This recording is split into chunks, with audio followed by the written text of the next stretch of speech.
Welcome to It's All Geek to Me, a podcast where two friends experience popular nerdy franchises for the first time. My name is Leah, and this season my co-host Kelli and I will be traveling to a galaxy far, far away as Kelli experiences Star Wars for the very first time. And I'm the expert. Let's dive in. And we're back. With the third installment, yay, of episode 5. You've been stealing my thunder recently. I feel like it's my thing to say, and we're back. And you've taken it a couple times from me. But we are back, and I have officially now watched the entirety of Star Wars Episode 5, The Empire Strikes Back. And I'm going to talk about my thoughts on the film at the end, but I have to say, this movie was incredible. I loved it. What? I absolutely loved it. That's high praise. I'm shocked. Significantly better than the first movie, first of all. Yeah. Just in terms of budget and everything, like so much better. I was blown away. So many things happened that blew me away. Especially Yoda's voice. That was the number one thing that blew me away. I mean, I think just how hilarious that moment was for me. I wish I could have recorded myself in real time, but I had no idea that that was going to happen. Yeah, seriously. But I'll never be able to experience that again for the first time, and I'm so grateful that I did. Wow, I can't believe you said incredible was the word that you just used. I'm so excited. I loved it. I loved it. I would actually go so far as to say that it was awesome. Awe-inspiring and awesome. It really did inspire all. Honestly, if it weren't for this podcast, and this is saying a lot because I am not a person who watches multiple movies in a row. If we were not doing this for the podcast, I would immediately start the next movie right now. So if that tells you how much I love this. Oh my God. So I'm surprised. I was not expecting to like this. I mean, I knew I would like it, but I wasn't expecting to love it. I am so glad that you love it. But I'm converted now. I'm 100% in. Yes. You're going to go through all the highs and lows of emotions through all the trilogies and all the hating and loving. I'm already overwhelmed. Yay. I honestly almost want to cry with how intense the ending was, but The ending was so good. We'll talk about the ending. Yeah, the ending of this film is So incredible. good. Incredible. Oh my gosh. I don't even think knowing the spoiler ruined it for me because it was still one of the more intense movie moments of my life. Yeah. Even knowing, I knew exactly what he was going to say. You know what? We'll get to it. Let's start at the beginning. So we started off this section on that planet in the clouds Bespin. where Han's friend Lando is. What is The it called? planet is called Bespin. And Leah is very suspicious of Leah? what's going on. And It's actually so funny you just called her Leah because one of my notes for later in this episode is there's one particular scene where Lando, Leia, and C-3PO call Han, and it makes me laugh every I single hated time. that. Yeah, Oh so my bad. gosh. I was so annoyed. I was like, you can't even pronounce his name. It's all of a sudden they forgot what his name was. Who was the script supervisor on this film? I want to know. Anyway, Leia is on the planet. So Leia is very suspicious of what's going on, and she's in, honestly, a really beautiful room overlooking the city, and Han comes in, and she's like, where's C-3PO? He's been gone for too long to just be lost. Something bad has happened. And Han is like, don't worry, everything's fine. I'll ask Lando. And Leia is not on board with Lando. She does not trust him. She thinks that something suspicious is going on, and Han is not really in agreement with her. He says that the repairs are almost done and his men are taking care of it. And then Leia's like, and then you're gonna leave once the repairs are done, right? So interesting little moment between them. He also very sweetly, when she was kind of stressing, he very sweetly puts his hands on her shoulders and kisses her forehead, which was very cute. I am not sure how I feel about Leia at this moment. I gotta be honest with you, because I think I love her and Han and this situation that's happening, but I think she's also leading Luke on a little bit, and I don't love that. I could see it. I need her to very strongly let Luke know that she does not have sexual feelings for him. Okay, we'll see if that happens.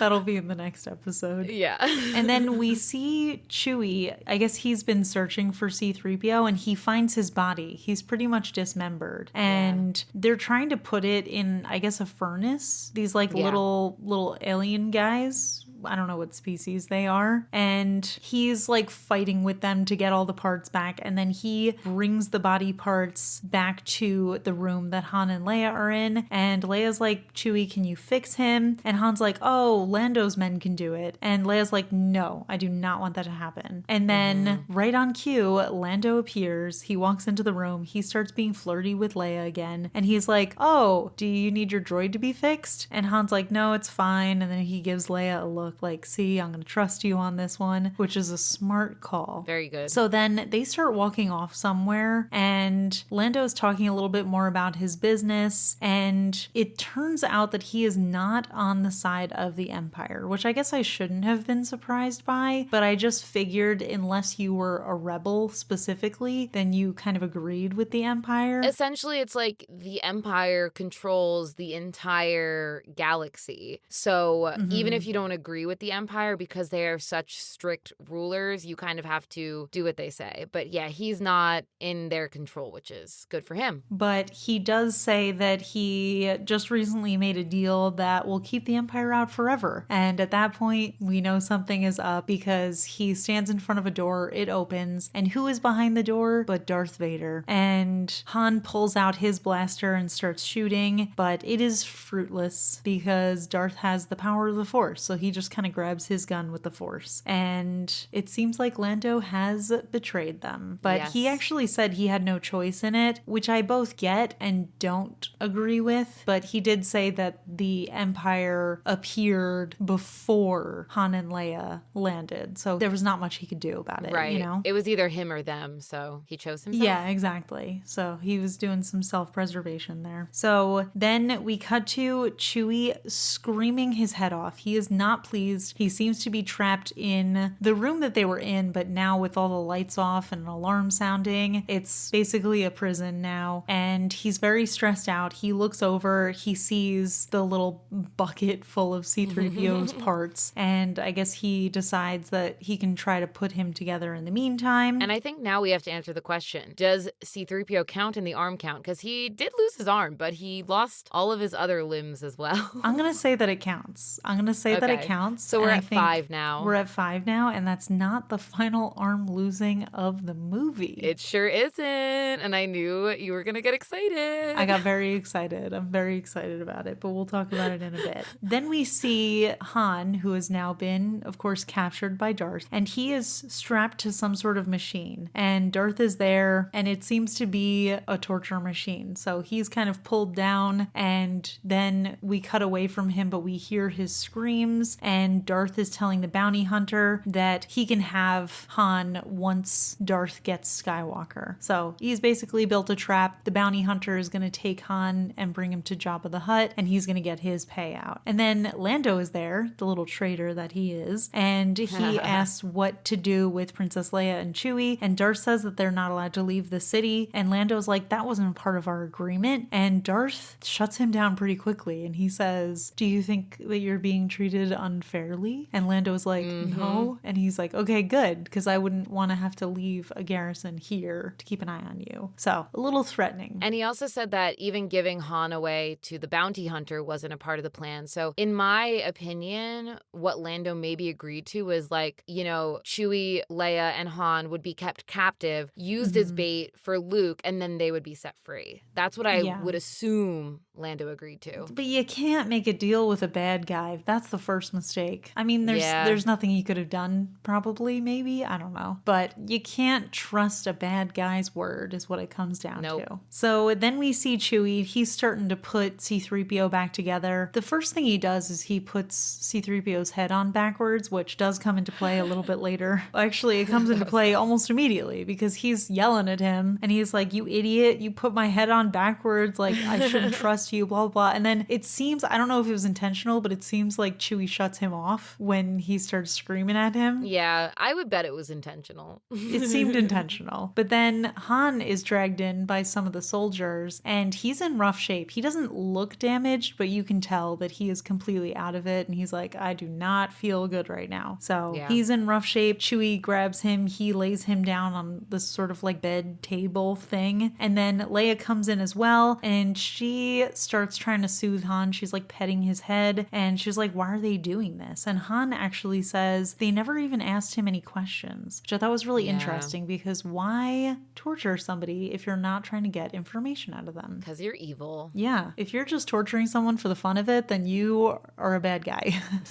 Like a worse than regular bad guy. Very bad guy, yes. And then Lando comes into the room, which at this point, honestly, I hate him. Like, I hate him. I know he kind of redeems himself, but I'm just so mad at him for doing this. And again, I know that there's nothing that he could have done, but I'm just so pissed. I don't know. But then he starts to explain to them kind of what's going on, and that it is a trap for Luke Skywalker, and that's who Darth wants. And Han tries to attack Lando because he is also pissed off at him, but he's still pretty weak, so he doesn't manage to do much before he falls over. And Lando says that he's done all that he can, and Han is like, oh yeah, you're a real hero, which I love to hear from Han, because Han himself is a little questionable. Yeah, exactly. Because, like, there are questionable guys, but they're not gonna... I don't think that Han would have ever made a deal with the Empire. No, absolutely. I think Han would sooner die. Even though he's very big on self-preservation, I think he would take death over it. And I think it was a little scummy of Lando to not do the same. Although, to be fair, he does have a whole city of people to worry about. So it's complicated. I don't know what I would do in that situation. Yeah, it's tough. It's tough to know. So then we cut back to Darth, and he is in this funky room that has a carbon freezer. So his plan is to freeze Luke and then take him to the Emperor. And he does mention that the machine is a little bit crude, but it'll work for the purposes that he needs. And Lando is not on board with it, and he says that the machine might actually kill him. And then Darth is like, oh, well, we'll test it on Han Solo first. So we do get a little moment really quick of Luke entering the sky planet, so we know he is nearby. But then we see our gang heading over to this carbon freezer. And Chewie does have C-3PO up and working, but he did not put his legs on. Just wearing him like a backpack. So C-3PO is, basically just wearing him like a backpack. And C-3PO is just saying such rude stuff. Like, he's like, you could put my legs back on, and now you have to be responsible for me, so don't mess up. So being pretty rude, but I mean, I guess I would be in distress too if I was in that situation. Yeah. And then Darth approaches, and Han asks what's going on, and Lando says that Darth is going to carbon freeze Han, which is not an ideal situation to be in. Doesn't sound fun. And the bounty hunter is actually pretty annoyed, because he's like, well, wait, Han is valuable to me. I need him alive to take him to Jabba the Hutt. And Darth is like, whatever, I gotta test it. So he doesn't really care so much about what this bounty hunter thinks. And he does say, like, if he dies, I'll compensate you. Oh, does he say that? Yeah. Okay, I missed that. So yeah, okay. So he's not the worst guy, but he's definitely up there in terms of baddies. Pretty bad. And the group is very reluctant to let Han go. Chewie specifically is really screaming. I mean, I kept on having to lower the volume for him, because when Chewie is distressed, his screams are pretty loud. Yeah, and they're so sad. Yeah, it was actually a very sad moment, and I have a lot of thoughts on this. We're going to need to have a little discussion about this. Okay. But Han tells Chewie that he's got to take care of Leia, and then Leia comes up and he kisses her, and then he gets pulled away. And as he's being pulled into the carbon freezer thing, Leia says, I love you. And Han says, I know. Oh. Shot through the heart, let me tell you. That's a rough thing to say. And knowing that he was about to die too, he could have just said, I love you too, just for her sake. You didn't think it was somewhat romantic? Nope. I think there's nothing worse than telling somebody you love them and not hearing it back. Well, do you want to know what the original line was? Yes. It was, I love you too. And Harrison Ford wanted to say, I know. Why? I mean, it does make him like more of like the mortally gray baddie who maybe isn't ready to give his heart away. So like, I get it for his character, but if I was her, I would not be pleased with him. I would be like, all right, then I'm out. I feel like I interpret it so differently, because it's like the way he says it and the way he's looking at her, I kind of feel like he's saying like, you don't have to tell me, like it's unspoken. Like, I know this. You don't have to tell me that you love me. We just feel it. Yeah, I guess that's fair. It's like people love this. Like people get this engraved in their wedding rings. The I love you and I know. No way. Yeah. No way. way. Yeah. Really? Uh-huh. I'm just saying, in my personal life, if I went to Ryan and I said, I love you, and he said, I know, I would say, you know what? Never mind.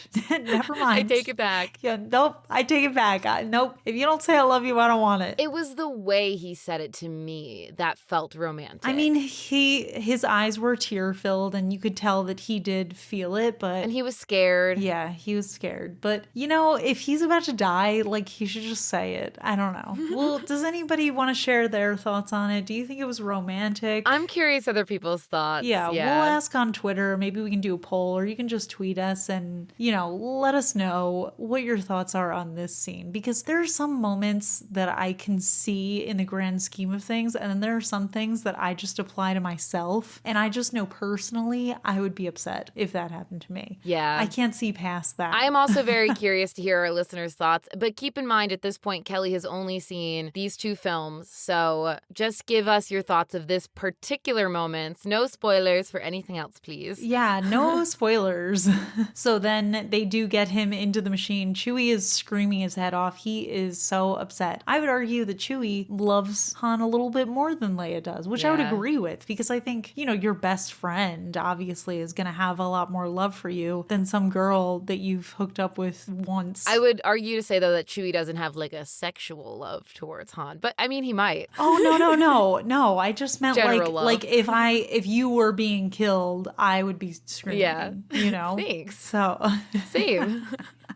what do you think? All love is sexual? Come on. No, it's just what we were talking about, so. Oh, okay. That's fair. Yeah, I should have clarified. Wanted to make it clear that I didn't think that Chewie had a sexual love towards Han, but he might. No, I don't think he does. I think they're just besties. Yes. I think they're just like serious besties. They are. And they just don't want to be apart from each other. But then, so they do put him in the machine and they do freeze him, and then they pull him out and he is frozen into a carbon block. And Lando checks, I guess, the settings of the block and confirms that he is alive. He survived the freezing. And I think we also hear C-3PO say that the carbon is going to be like a protective layer for him too. Yeah. So very interesting. Good thing that he is alive. But I did know that he would probably stay alive because we know important. there's a movie about him in the future. Yes. Although actually it could have been a prequel. We don't know. I know if it was a prequel or not. Oh yeah, I guess you know. I don't know. I don't know anything. Oh, I want you to watch the Solo movie so badly. I think I will. I think I really like Han. Yeah. I still think that Han and Chewie are my favorites. Good. I love it. So then one of the men reports that Skywalker landed. Skywalker being Luke. I just called him that because that's what the guy called him. And Darth says to get Chewie and Leia on his ship. And Lando's like, wait, that's not our deal. And Darth is like, well, I'm altering the deal. Pray I don't alter it any further. Ooh. Which is another quote that I've heard a lot. Ooh, There are these random interesting. quotes that I keep on pulling and noticing that there are things that I've heard in other movies or books or, you know, other forms of media. Yeah. And it's so interesting how these tiny little moments are immortalized or called back to in So other often. things. And now thinking about it, I'm wondering, like, what is the significance that I might have missed in these previous random movies or TV shows that I've watched where they say these things, you know? Yeah, like the In-Betweeners. Feisty one you are.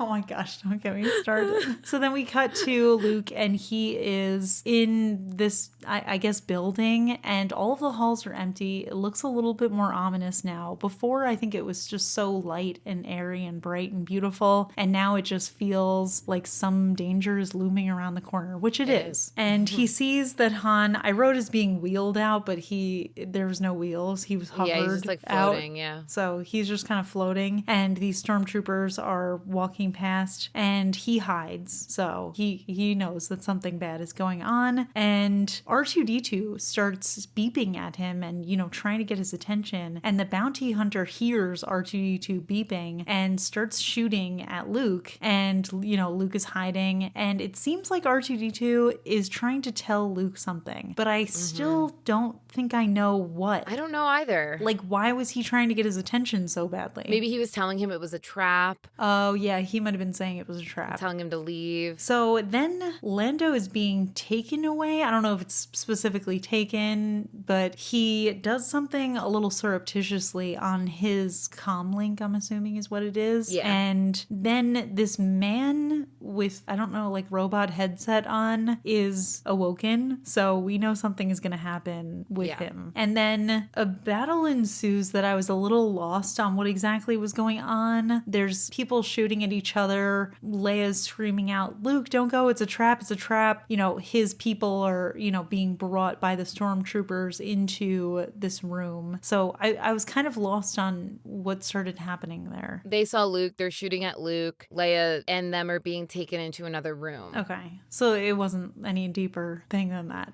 No, nothing. Yeah, nothing deeper than that. Okay. Just making sure. Because sometimes I'm like searching for the deeper meaning, you know. Yeah. But it's like they were also leaving the carbon freeze room. And I think Leia was specifically telling him not to go into that room. And that's exactly where Luke went. Yeah. So Luke goes into that room and R2-D2 tries to follow, but the door closes on him. And it seems like Luke is locked into this chamber. And I gotta tell you, from this point on, I have never been so enthralled with a film. Yeah.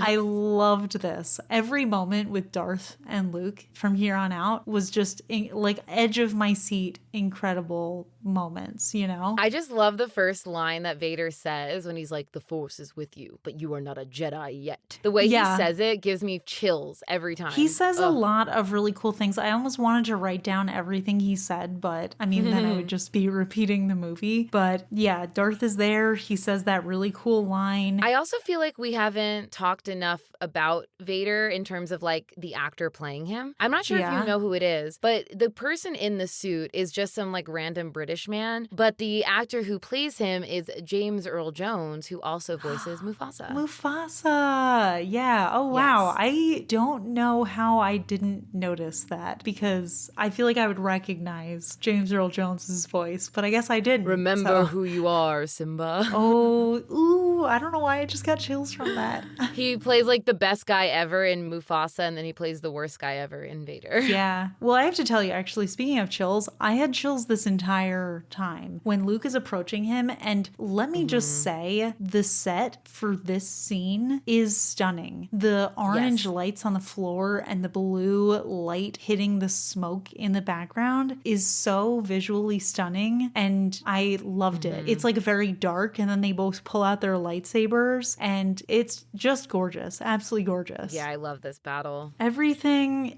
about this scene, like I keep on saying it, but it really blew me away. I love it. But sadly, we do have to cut away from that for a few moments because we've got the stormtroopers are walking Chewie and C-3PO and Leia, and Lando intercepts them, and I guess he takes the stormtroopers prisoner with the guy with the robot ears, and I don't really know exactly how that happened so easily, and then the stormtroopers were like, all right, bye. Yeah, I think Lando, when he was like going on his watch thing, he was telling his people to basically intercept the stormtroopers, take over. Yeah, so. Oh, okay. So they might not have actually been stormtroopers. They were like his people pretending to be stormtroopers? No, there were people behind the stormtroopers holding blasters up to their backs. Oh, wow. I did not notice that.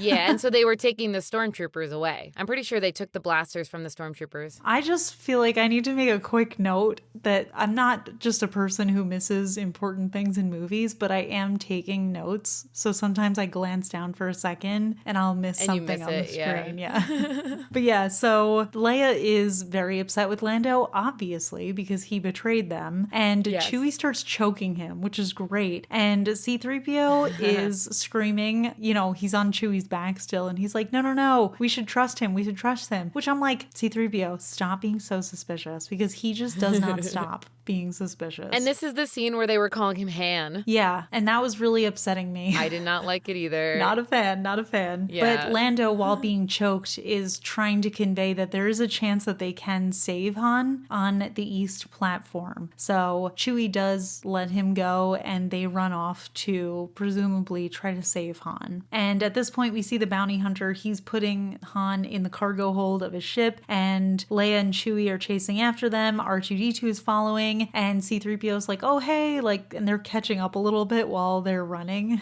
which is a pretty funny moment. And C-3PO's like, oh, you think you have it bad? Like, look at what happened to me. At least you're in one piece. So he's being the comedic relief here while all of this intense stuff is going on. But ultimately, they do miss the bounty hunter. He does fly away. No. So not ideal. But back to the best scene of the movie, the lightsaber fight. Luke and Darth are going back and forth, which honestly, I'm pretty impressed that Luke was able to hold his own for a decent amount of time in this fight, considering that he is not a master. Looking at the fight, I think that Luke was really on the offensive, which lets Vader go on the defense. And I think that is sort of like an amateur tactic to use, because I think that Vader could have hurt him a little bit quicker. But when you're on the defensive, it's very easy, I think, to just like be blocking. That's how skilled fighters learn the attack patterns of the people that they're fighting. They just let them kind of give up all their tricks. So I agree with you, but I also do think that Vader was going easy on him. But I also don't think Vader wanted to kill him, as, you know, the conversation continues. Definitely, Vader does not want to kill him, but he does knock Luke's lightsaber out of his hand. And Darth says, your destiny lies with me, young Skywalker. And he said, Obi-Wan knew it to be true, which I thought was pretty powerful as well. Like, everything Darth said gave me chills. When I tell you, I had just permanent chills the whole time.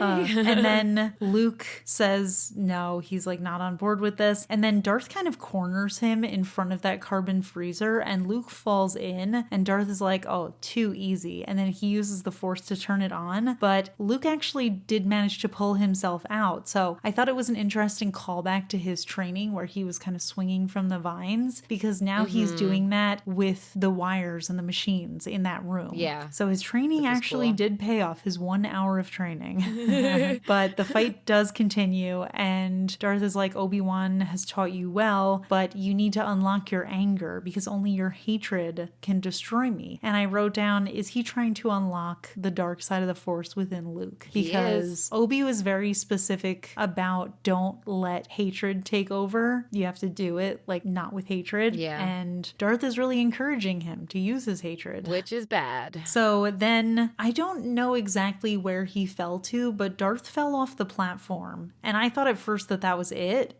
and that we would just meet him again another time. But this very tense moment does continue. Luke kind of follows after him, and they're in this really interesting looking control room. I feel like I keep on referring to things as control rooms, but they all look like that. Yeah, when everything's got computer panels, it kind of looks like a control room. Yeah, like what else is it? So then Darth starts using the Force while they're in the middle of this lightsaber battle. Darth is also using the Force to throw different objects from the room at Luke. So he is getting absolutely beat up. There's like pipes being thrown at him, computers being thrown at him, and he's having a hard time. One of the objects actually hits this big circular window behind him, and they must be pretty high up because the air is like sucking out of that room, and Luke actually flies out of the window. But Darth looks down, and it seems like Luke is hanging onto the ledge, so he didn't fall all the way. He did survive that. And he does manage to pull himself up, but we do cut back to the Leia Chewie situation.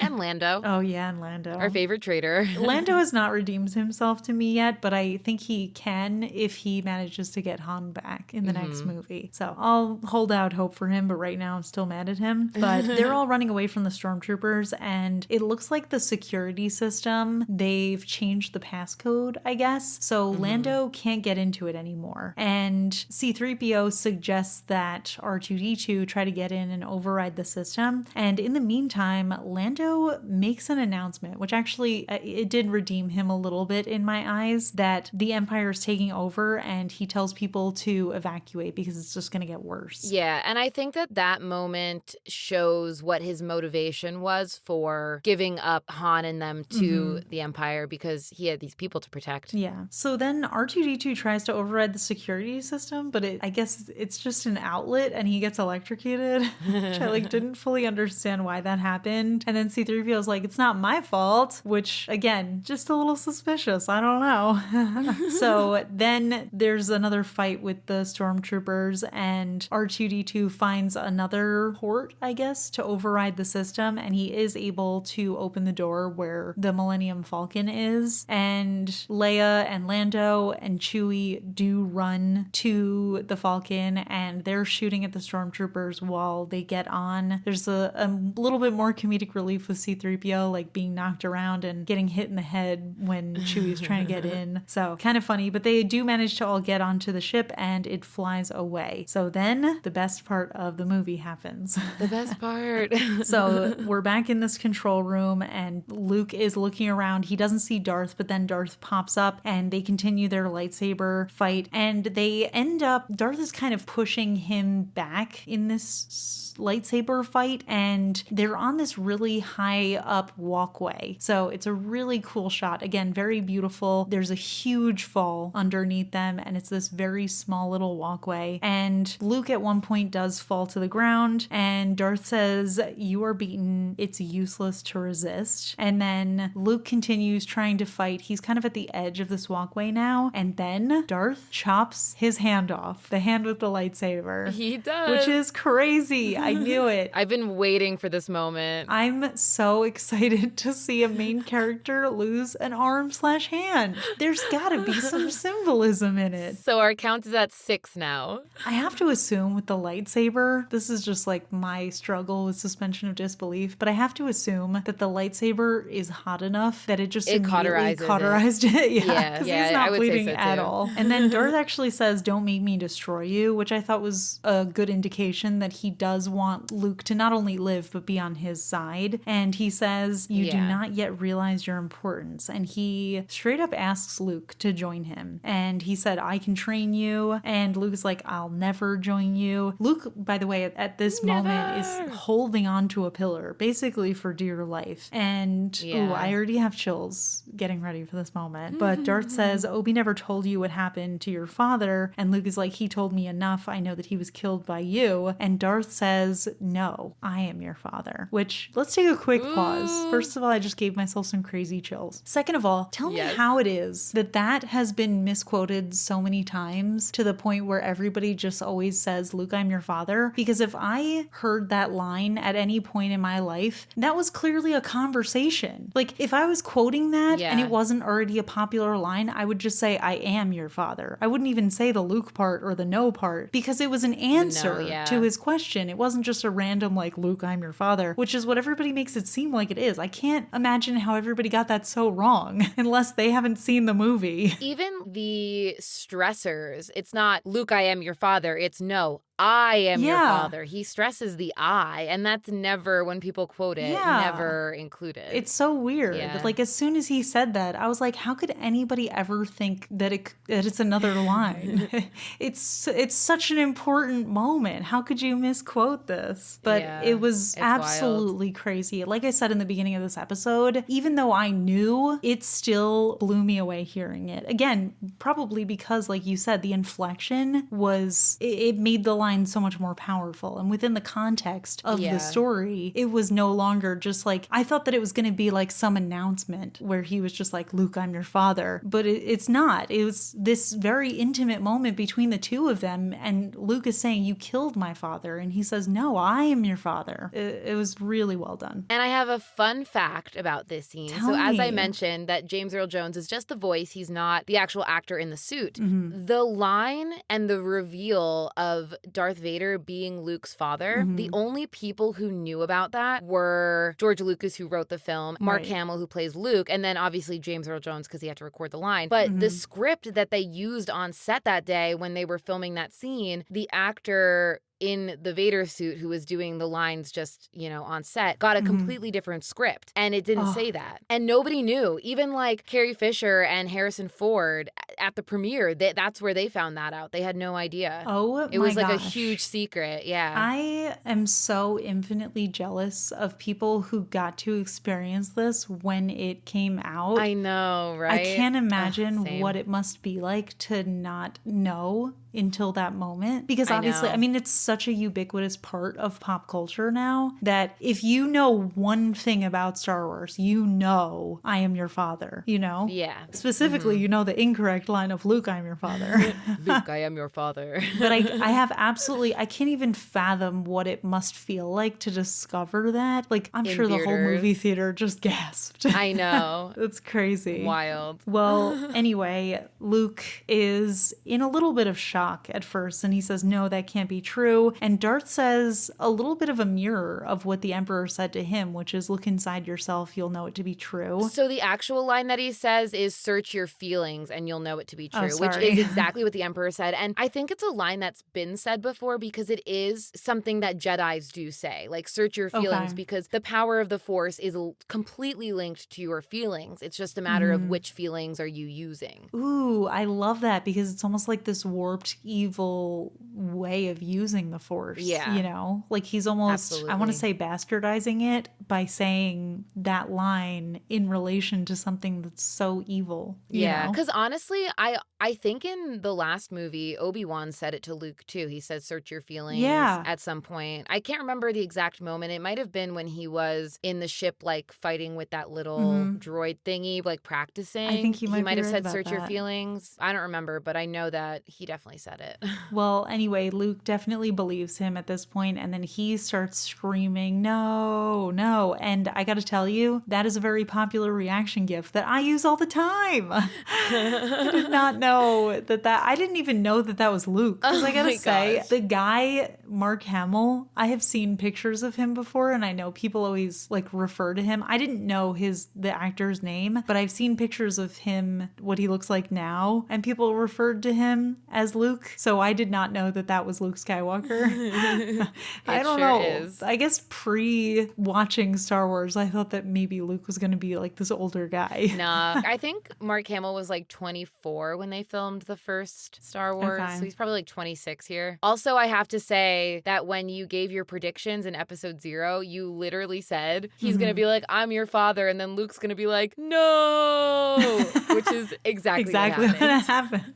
Yes. Well, I did think it was going to be honestly in a different context, but I like this way better than what I had in my head, which was like that it was going to be some speech or something. And now he's like dealing with this secret. Like, he knows this, but if he told people, what are people going to think? Yeah, that's actually a really powerful thing too. I mean, the pressure of knowing something so terrible about yourself, Yeah. Very cool. Just really awesome. Gotta say it. Awesome. Awe-inspiring. So Darth continues, and he says something that I found to be quite shocking, actually. He says that Luke could destroy the Emperor and they could rule the galaxy as father and son. And I'm thinking, I thought that Darth was on the Emperor's side. But he just showed his true colors even more, because not only is he revealing that he is not on the side of this person who he's aligned with, but that he is willing to betray any person at any moment in order to gain more power. So he's not just regular evil, he's advanced evil, Advanced evil.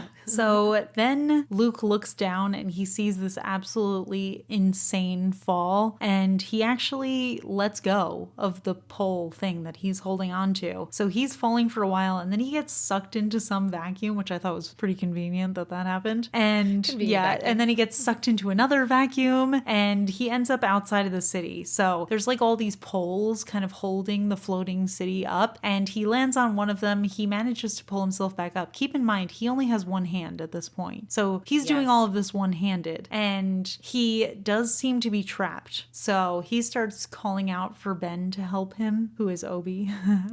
I don't acknowledge the name Ben. Who's Ben? And then we cut to the Falcon flying off, and Luke actually calls out to Leia, and he says, Leia, hear me. And she does hear him. Yeah. And she tells Chewie to turn around, and there's a little back and forth, but he does turn around. I get chills. So then Darth is going back to his ship. He says to prepare his Star Destroyer for his return, and Leia and Chewie see Luke basically hanging onto the city, and they open up the top hatch for him. Lando himself actually comes out to rescue him and gets him when Luke, lets himself fall. And there are some fighter jets who see them and they're shooting after them, but they manage to get onto the Falcon safely, and Leia comes up to him and she hugs him and she kind of leads him away. And then Darth makes his way onto his Star Destroyer, and we see it's like a bunch of intercutting scenes. This is kind of the end of the movie, and Leia gets Luke onto a bed and she gives him a kiss, and then she says she'll be right back, which is why I'm feeling not sure how I feel about her right now, because I think at this point she should not be entertaining him in this fashion anymore. Yeah, I agree with that. Maybe it was like the connection that they felt through the Force that led her to kiss him. No. It was a weird kiss. No, I'm going to disagree with that. I just don't like the kiss. No, I did not like it either.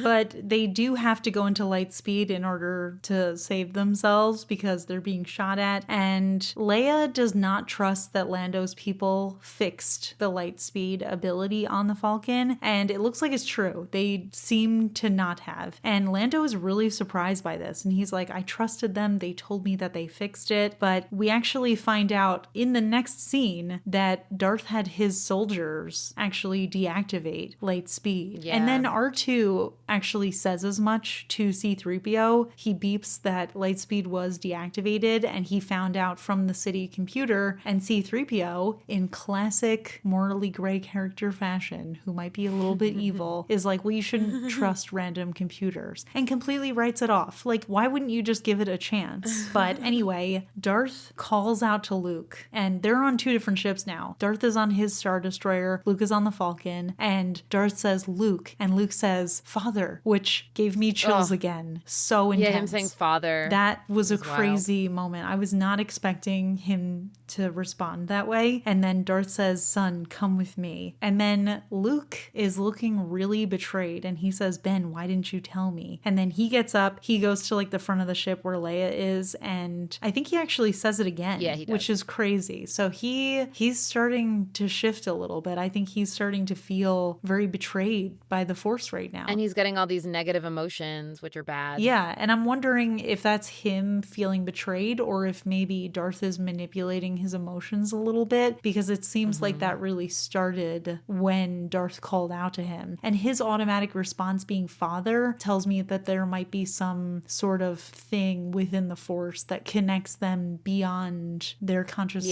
ability. You know what I mean? Yeah. So the Star Destroyer is going to shoot down the Falcon, but R2-D2 ignores C-3PO's terrible advice, and he decides that he is going to reactivate light speed. C-3PO actually tries to stop him, but R2-D2 is successful, and then he's like, yay, I'm so glad you did it, which I was like, C-3PO, do not lie. You did nothing. Yeah.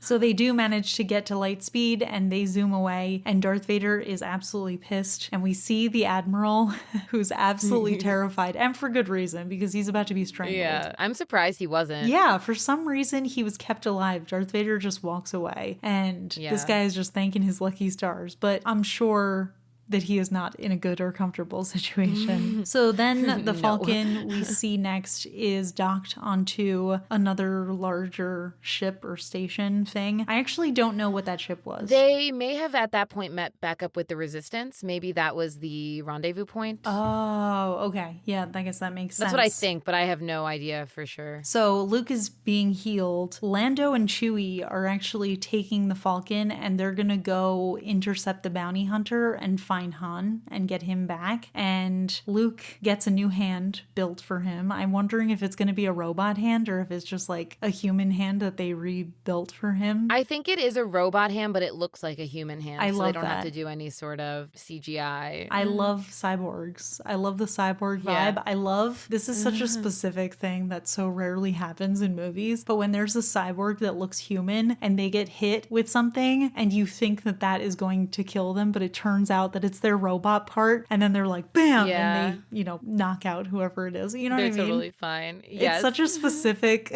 trope, but I live for it. I live for it. But you love it. Yes. But anyway, so then Luke gets up, he's kind of hugging Leia, and they watch the Falcon fly away. And that is the end of Star Wars Episode 5, incredible The Empire movie. Strikes Back. I'm blown away. Luke did mention, too, he says to Lando before he leaves, he says, we'll meet you at the rendezvous point on Tatooine. Because if you remember, Jabba the Hutt is from Tatooine, which is where Luke is from. So he may be going home in the next movie. Which is interesting because he did say he's never coming back to this planet, but it seems that he is. He might be. Oh, I'm so glad you loved it, though. I loved it. Okay, let me just say, I liked the first movie. I thought it was fun in like a, I don't know, I'm glad that I saw it kind of way, I mean, I'm sure I would have eventually watched the second movie, but the second movie has me 100% hooked. Like, I'm 100% in on it. So I'm so excited. I'm blown away. I'm blown away. I can't believe that it was the Luke, I am your father that, the no, I am your father, really, that did it for me, Like, that was the thing. That was the thing that hooked me. The one thing that I knew about the series going into it is the thing that made me say, this is the coolest movie. This is one of the coolest movies I've ever seen. Yeah, I think that, like, it's, the first one was a good setup, but the first one didn't know what it was, I don't think. And I think that the fan hype and the more money that they got really, like, solidified this series as, really important in pop culture history and in nerd culture, and it's so exciting. Like, I love the way that the world gets fleshed out a little bit. Like, again, it does contradict itself a ton throughout the entire universe of this, story, but it's still so fun, and I love seeing all the different worlds that exist, and I mean, there's definitely flaws with it that I can see, and I even admitted in the first section of this episode, I think I actually straight up said that it was kind of boring. You did. And I thought that this movie was going to be somewhat boring, but it ended up being so cool. No, I agree that first section is a little boring, but once the love starts really hyping up, and I love seeing Luke in his muscle tee. Once we met Yoda. And once we met Yoda. Yoda's voice. Oh, truth. Like this movie you did. Oh my gosh, I still cannot believe that nobody warned me about Yoda. I didn't know it was going to be such a shock. I feel like I've always known what Yoda sounded like. I never knew. And now that I think about it, I'm just thinking, how could I ever have known? Because I never would have seen a clip of him, Yeah, that makes sense. So very eager to start the sixth episode, which is the third movie, I guess I should say. So I wish it was next Thursday already. Oh, I'm ready. I'm ready for it. Do you have any final predictions for the last movie? It's hard to say. I was not expecting anything in the third section, with Han being frozen and with Luke finding out this information that's really a big secret. Like you said, who is he going to tell? Is he going to be able to tell anybody? So I guess my prediction is that he's probably going to keep this information from Leia. I don't think that he's going to tell her. And I think there is potentially going to be a moment of betrayal when she finds out, if she finds out. But I still believe my two predictions that I made throughout the course of this episode number 5, I mean. One, I still think that Han and Leia are going to end up together, which I feel like it's hard to say now because there's so many movies. But 2, I also think that Luke is going to temporarily join the dark side. I think that now he is feeling very betrayed by everyone who's given him information. And,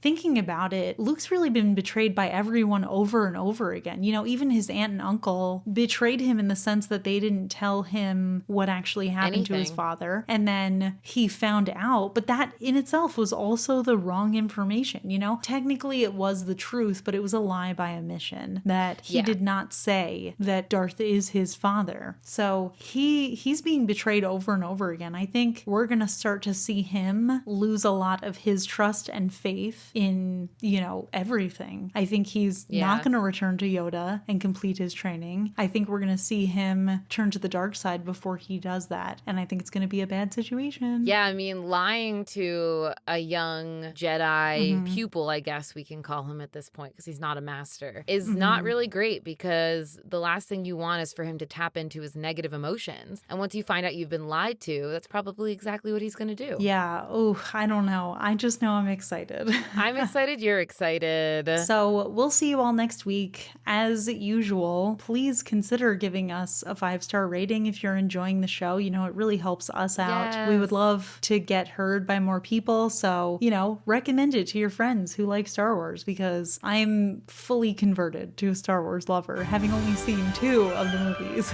And hey, Kelly, I love you. I know. See you next Thursday. Bye. You've been listening to the It's All Geek to Me podcast, hosted by Leah and Kelly.